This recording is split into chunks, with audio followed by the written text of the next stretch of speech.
How to download and install Meta AI on Android. Hey everyone, welcome back to the channel. In today's video, I'll show you how to download and install Meta AI on Android. So now without further ado, let's get started. So here, first thing first, open the Play Store app on your phone. And now here, once you're inside the app, just tap on the search icon shown in the bottom right side of the screen. And now here, once you're inside the search section, just tap on the search bar at the top, and there you can simply type in Meta AI and search for it. And now here on the search result, you can just tap on Meta AI.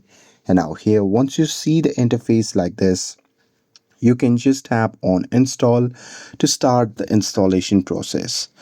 Now here, once the installation starts, you just have to wait for some time for it to be installed, and once the installation completes, you can just tap on the open button to launch the app.